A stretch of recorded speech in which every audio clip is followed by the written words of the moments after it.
Let's get down to business. It's a Friday. You know what that means. It's time to get into what's happening in our youth sports across the country. And it seems this episode is dedicated to our water babies as we look forward to one of the country's top water polo tournaments.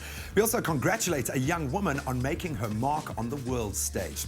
Let's kick it off in the pools. The 2013 edition of the St. Stidians Water Polo Tournament is back with 40 boys and girls first teams competing for the prestigious title. This is a big one.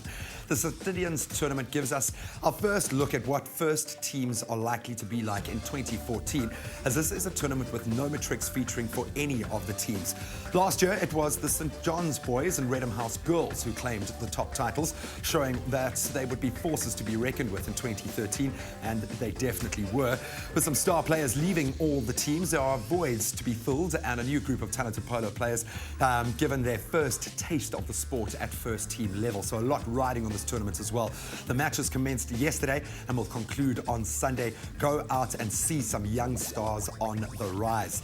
Now, speaking of which, from future champions to our current and existing champs, Shante Björkes is a name to remember. Massive congratulations to South Africa's very own Shante, who has recently been crowned the Pro Women's Champion at the recent Jet Ski World Finals, which were held in Arizona last week. The 19-year-old from Vanderbijl Park has dominated the local jet ski scene, and after winning the SA Champs, qualified for the world events. Racing against the fastest ladies from across the globe, Shante managed to finish first, ahead of Kylie Elemas from New Zealand and Sue Paraknino Parai of Thailand.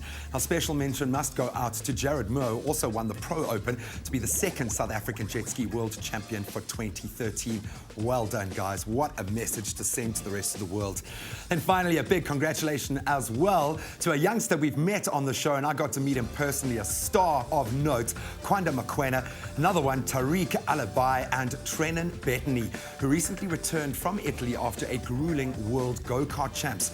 Our boys entered the scene filled with enthusiasm and can hold their heads up high as they tussled with the best in the world. Trenan fell just short of the final heats as he finished 62nd out of the crop, and they take 60 through to that final.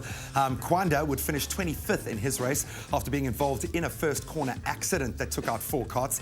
Tariq finished in 19th and narrowly missed out on the top 15, which would have seen him make the finals. Now, this is the first step towards Formula One. This is where it all begins, so all of them really can hold their heads up high. We're sure this is just the motivation all of these very young boys need to get back out there and work even harder for next year. So well done to all of them.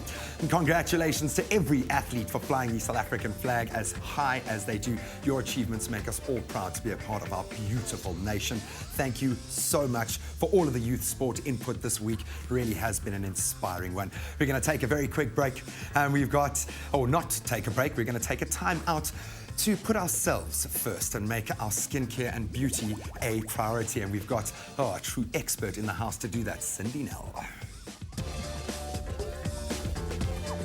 Espresso Youth Sport, brought to you by Deep Heat, warms pain away.